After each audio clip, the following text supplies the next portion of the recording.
Namo Narayan, everybody. This is Sannyasi Shivani. Your yoga views for the new moon on the 1st of February 2022, which is a Thursday. It's at 5:47 a.m. GMT, which is actually the 31st of January Mountain Time at 10:47 p.m. on Wednesday night. It's 12 degrees, 20 minutes in Aquarius. And Aquarius is all about the collective. It's an air sign, so it can move pretty quickly. The other air signs are Libra and Gemini. So this energy of like things turning on a dime, very, very quickly shifting, is kind of the name of the game. We're sort of lighting up the energy body to the point where we really start to have a direct experience of the mind, and how the mind, a single thought can really, I think we're going to really start to see how powerful our individual mind is in our ability to create, navigate, and digest the moment. And that is the key, is that the mind, which is Manomaya Kosha, which is Manipura chakra for lower mind and Anaha chakra for higher mind. And that's really this bridge that we're jumping from third dimension into fifth dimension, fourth density. Fourth density is different from fourth dimension. Okay, so I'm talking about we're making a shift from third dimension into fifth dimension, fourth density, which is the foundation of the heart and collective higher mind, the ability to co-create. Now, what co-creation is, when you think of co-creation from a third dimensional perspective, I believe it's very different from the reality of actually being able to co-create. I'm going to go into that probably in the first lecture for K to D this April. So watch the space for that one. Anywho, on this new moon is about visionary and visionary of truth. To really, you can't build on a bed of sand, right? So we have to be able to see the truth. We have to be able to see what is really there, acknowledge what is really there, and integrate what is really there, because there is no evil and there is no dark and light. That is the dualistic perspective. That is not the truth. That is the reality of the third dimension, but it's not the truth, and it's not what we are limited to. So the truth lies beyond the duality of good and bad, light and dark, evil and angelic, or whatever you want to call it. There is just energy. So any kind of polarization, any kind of other, any kind of victimization, any kind of perpetrator, these archetypes are third dimensional hooks to hold you in a lower frequency. And it's not that those experiences or those realities disappear, but you're able to witness them in a way that disempowers them, that acknowledges the reality of them without allowing them to create the next reality, without their power and that frequency being the force that creates the reality, without the fear creating the reality. So this new moon, I'm really excited about it, because it really, I feel, is going to give us an opportunity to start to really tease apart what is the third dimensional frequency and fourth dimensional frequencies that we have been enmeshed in, versus the frequency that we are capable of as humans. And if you're listening to this, then yes, you are capable of it, because it wouldn't even be on your radar. if you were not able to understand and have a direct experience of this at this time in this moment. But before we get into this new moon on the 31st of January for Mountain Standard Time, we got to back up like 3 days to the 29th of January. And on this 29th of January is a really, really pivotal day. This is the day that Venus goes direct in Capricorn. And between the 29th of January, when Venus goes direct, to the 3rd of March, when it's going to be conjunct with Pluto again. This is going to be a huge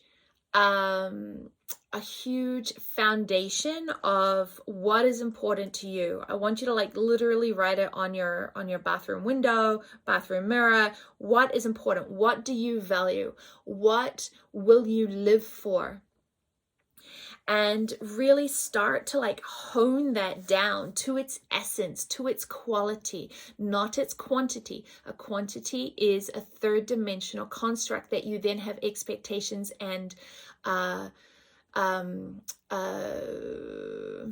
expectations of a quantity is going to hold you back in what is possible, right? Because we're moving into a time that we are not even necessarily fully able to grasp of the level of beauty and the level of connectivity, where we're coming out of a frequency, I believe, that has held us sort of with blinders on for like so many generations, that we have the opportunity to step out of this very, very narrow free field of what reality is and into a much more expansive, much more wide scope of awareness. And when we can really tap in, when we can really go inside to the heart space and deduce, what do I value? This is Venus. This is, and of course, Venus rules Taurus, and this is where the North Node is. This is where Uranus is, of quick electrical changes. So when you can really spend the time, there is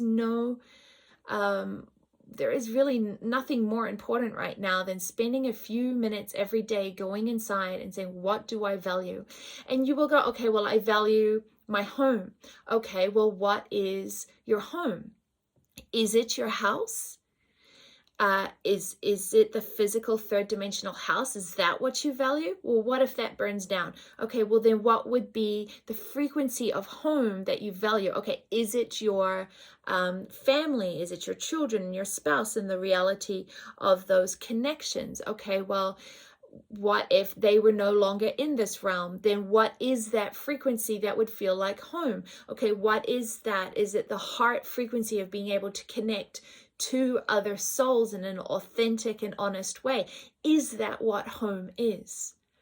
Right? So deduce it down to the quality that is not dependent on the other, because there is no other. So if you are able to deduce what you value into the frequencies of self that you experience through the reality of the third dimension, you experience it through connections with other perceived souls, other fragments of the divine that are also in this experience of the human incarnation with you, but they are also not separate from you. So what you really truly value is that which is always there, eternal, cannot be removed from, except for when we perceive that we are separate from that because we have identified with the foundations of fear.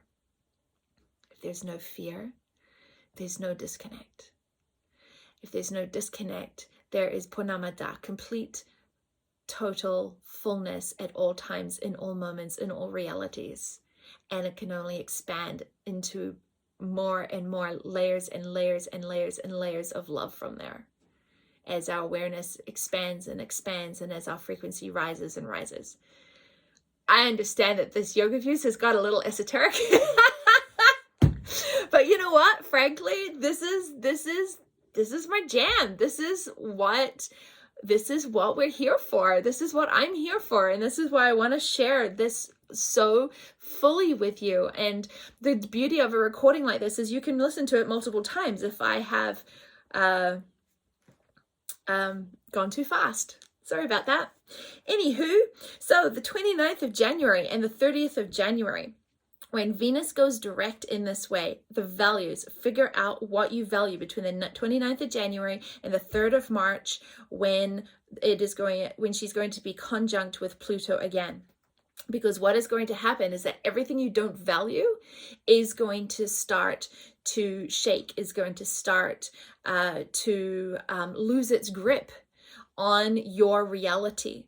So in order to really center, to orientate to that which you truly value, you will literally stand in the center of the cog of your wheel, of your moment, of your universe, and everything else with centrifugal force can just float away.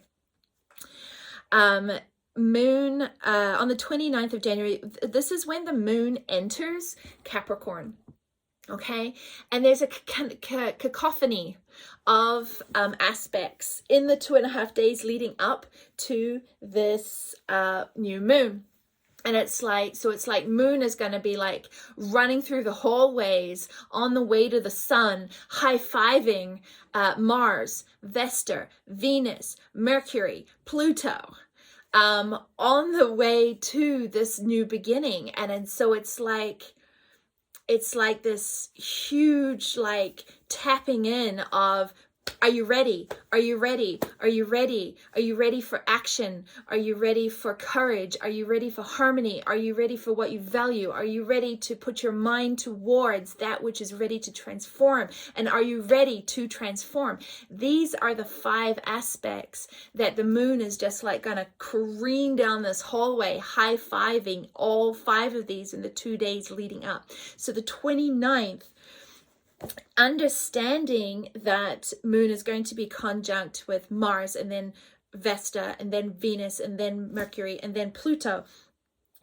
On this realm, take it easy. Don't plan too much crazy stuff on the 29th. Don't take risks on the 29th because things are going to be turning on a dime. The 29th is a great day to lie on the beach and swim with the fishes. Just like, don't do anything. Nourish yourself, make a nice soup, go for a walk, don't plan on like huge travel, like just take it easy. Don't take risks, allow things to move through in their own time without your frequency trying to interject your will upon it, right? Like seriously go with the flow on the 29th and the 30th. And really try with that conjunct with Mars, try not to lose your temper. Okay, try not to lose your temper. On the 30th is again this energy of like sliding down to that home base of the new moon. So 29th and 30th, take it easy, chillax, don't take risks, try not to lose your temper, let things float, let things ease up, mark it on your calendar, and spend the time going inside, spend the time being clear and, coming into this visionary of truth. Okay. On the new moon, the moon and sun, of course, are conjunct because it's a new moon. It's also going to be conjunct with Saturn in Aquarius. And of course, this is going to reactivate again the square with Uranus and Taurus. And this is going to be echoed again on the 15th of February. So what you're doing on the 1st and 2nd is going to have a couple of different echoes on the 7th and then again on the 15th. So, nothing is like an individual day. Nothing is just like, oh, it's just today. It's like there's constant echoes like waves coming towards you of what has been sent out and what is coming back, and what has been sent out and what is coming back. So understand that, you know, there's what needs to be done on the new moon, which of course is going to reflect the value work that you've done leading up to the new moon, right? Right. Okay, on the 3rd of February, moon is going to be conjunct Jupiter in Pisces. So we've got like one big aspect that we're sort of like moving towards and getting ready for, which is the Pluto Venus conjunct on the 3rd of March. The other one is the Jupiter Neptune conjunct on the 12th of April in Pisces. This is like big waters, no boundaries, huge dream energy, huge like beyond your mind, literally like beyond your wildest dreams. Like it is absolutely humongous. So the 3rd of February is the moon going to be conjunct with Jupiter in Pisces, and that is going to really, it's going to have that same sort of flavor of big waters, big openings in the dream space of Pisces. So just, you know, be mindful of that. On the 4th of the next day, on the 4th of February, moon is then going to be conjunct with Neptune. So, right, because we're working towards this 12th of April, Neptune, Jupiter conjunct. So the next day, moon is going to be conjunct with Neptune, and this is going to be squared Lilith. So on the 4th of February, there could be some confusion there because of it squared to Lilith. So don't always believe what you believe. Just because you believe it doesn't make it truth. It makes it your reality in this moment. And so the gap, if there's a big gap between the reality in this moment and what the truth is, that the aim of the game is to sort of like shorten that gap. 4th of February though is also the day that Mercury is going to go direct. So it can be a day where like travel is interrupted, emails go awry, because that stationary direct energy creates an amplification. So just, you know, take it easy on the 3rd and the 2nd. Might be a month of taking it easy, frankly. 5th of February, moon is going to be conjunct Chiron in Aries, which is going to have a direct echo from the 29th. Okay, so whatever happens on the 29th and the 30th of January, you're going to sort of see where this is happening on the 5th of February. Okay, but this is a great day to create through joy. Okay, create through joy, really tapping into Swadhisthana chakra, into the sovereignty, into the innate joy, creativity, using that portal to feel into what actions can be done, because Chiron, what actions can be done to bring you into health, because Chiron is in Aries. All right, on the 7th of February, moon is going to be conjunct with Uranus in Taurus. And of course, this is going to directly relate an echo from the 1st and 2nd because of that square with Saturn. I hope these echoes and squares are making sense to you, because they're really important. So it's like you got your 1st and 2nd, and then you're going to have an echo on the 7th, and then you're going to have another echo on the 15th. Okay? If you've navigated the 29th and the 30th properly, let's say optimally, then the 7th of February has the potential in its alignments to be super harmonious, to be super auspicious. If you did not optimally navigate the energies of the 29th and 30th of January, then the Uranus energy can be a little bit of a wet fish slap. or maybe like your finger in a light socket with electricity. A little bit of a rude awakening. On the 9th of February, the moon is going to be conjunct with the North Node. I get really excited about the nodes right now because they've just shifted on the 18th of January into Taurus and Scorpio. This is going to show us where did we use the Pluto, Mercury, configuration on the 30th of January well. So the 30th of January is when the moon is going to be conjunct with Mercury and Pluto in that high five down the hallway as we're running into the new moon. And that's the 30th of January. So big day for transformation.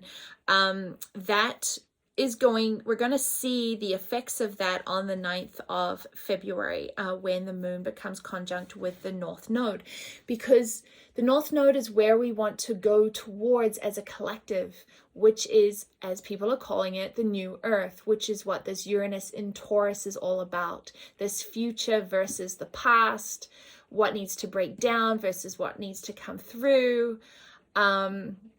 Every time I think about it, I just get like super verklempt with gratitude and wonder and possibility and hope and joy. And yeah, it's the possibilities literally are endless, because we have, each of us have the spark of divinity and are receiving the light, the frequency of light that is giving us more of an opportunity to really dream our realities in a way that we've never experienced before. And so the 9th of February, when moon is conjunct with North Node, we're going to see if that transformation of the mind, which is Mercury, which is connected to Gemini, and my sun is in Gemini, and so is my Mercury, is conjunct with Pluto, which is deep transformation, which of course Pluto, I believe, is connected to Shiva, and Shiva sits beyond the dualism, there's the frequency that sits in mastery of self and in complete sovereignty, but in complete service. And this is something people don't realize, is that service and surrender they are the key words. They are what the steps of the bridge between the third and the fifth dimension are built upon. Okay, because in fourth density, not fourth dimension, but fourth density, Anahat Chakra, in the foundation of Anahat Chakra, to be able to sit in that foundation, you have to have shifted from the orientation of your reality being my will into thy will. And a lot of people can intellectualize that, but there's still so many layers of fear of embodying that. And as somebody that is Pitta, my teacher once gave me a birthday card that said, "Happy birthday, Shivani. Surrender is not a four-lettered word." And I'm so grateful to her, because as a Pitta person, surrender was like disgusting. Surrender was disempowerment. It was lying back and letting power overdo whatever it wants. It was this thing that I would never let happen to me. This like Pitta, like I'm in control, I'm independent, I'm blah, blah, blah, blah, blah. And if you're hearing this and you're agreeing with that, and you're saying, yeah, exactly, like to surrender is to, let whatever's going to happen, let whatever anybody wants done to you happen to you, and it's a lack of sovereignty and a lack of blah, blah, blah. Please understand that from a third dimensional perspective, from the Maya and the frankly ignorance that sits in that frequency of reality, I empathize, I totally understand why that feels or rings true. And having been through the level of ringer, aka training, of the last 14 years that I have, being blessed by a lineage, by being blessed by having an embodied guru, I can tell you that surrender is not power over. Actually, the training of surrender has ripped out codependency from its roots. Surrender has really been the foundation for sovereign empowerment, right? Sovereignty, faith and trust, sovereignty and surrender, moving into service, is the foundation for being able to embody unconditional love. And for me, being Pitta, this is freedom. And it's completely the opposite. But if there is a level of consciousness that wants to hold you down, of course they're going to say that the thing that will actually bring you freedom is the thing that you don't want. Like, it makes a lot of sense to me. Like, it's like, oh, you want to be healthy? Well, then don't eat vegetables. No, vegetables are bad. You don't want to be vegetables. You want to be healthy. I will show you. Look, here's McDonald's. This is going to make you big and strong. You know, it's like, that's how consciousness holds you down. And so, yeah, freedom is surrender. And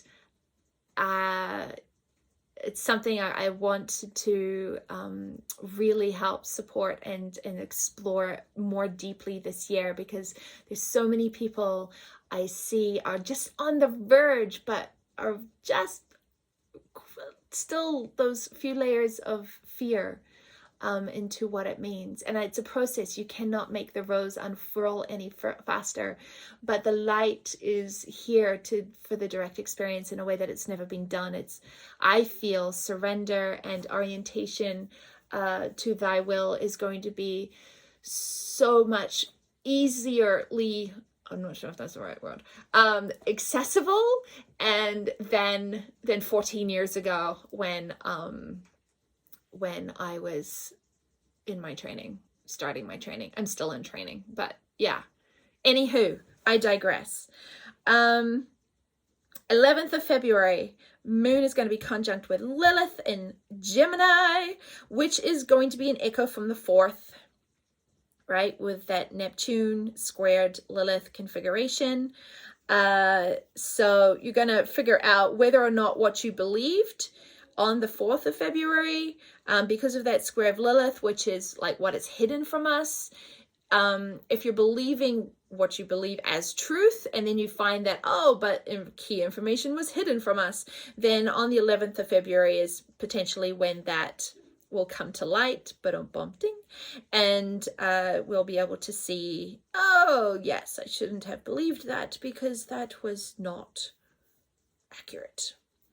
12th to the 14th of February, Moon is going to be opposite Capricorn, which is where that cacophony of aspects in the whole are sitting. Pluto, Venus, Mars, Vesta. So it's going to be opposite that. So it's going to be like this full circle. It's a really beautiful 2 weeks of completion, of deep transformation, of deep dreaming, of going inside, of exploring, or shall we call it insploring. And yeah, this is beautiful. And new territory, but the new territory, don't worry about what's happening on the outside. The outside is in a delay, right? The outside, what is happening on the outside with Saturn's like so slow. And it's like what's happening with the governments and what's happening with currencies and what's happening with Mama Earth and what's happening like it's in a delay. It's already happened. where the real beauty is your frequency of mind, and how your frequency of mind. Now remember, the higher mind is connected to the heart of Anahata Chakra. So when I say frequency of mind, I'm talking about when this moment, the real beauty, the real barometer for this, your reality right now, has got nothing to do with the governments or the third dimensional shit show that is playing out. That's on a delay. Where the real power is, where the real beauty is, where the truth is your frequency of mind connected to the heart, to the self, in this moment. And now this moment. And now this moment. And now this moment. And that is where that is where this moment is. It's not the future. There is no future. There is just this moment, your frequency of mind in this moment.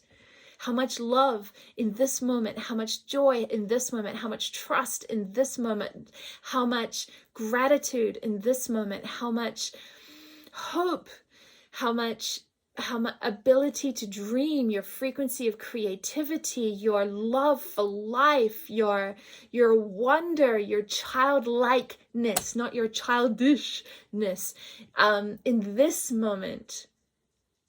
That is all there is. So I hope as you hear this, you can feel the absolute heart exploding deliciousness of this moment that I am offering this, that this is coming through me to you from. And may this delicious, wondrous, beautiful moment of life, of pure great gratitude, echo into every moment that you hear it. So, Namo Narayan. I love you very, very much. And we'll talk to you soon.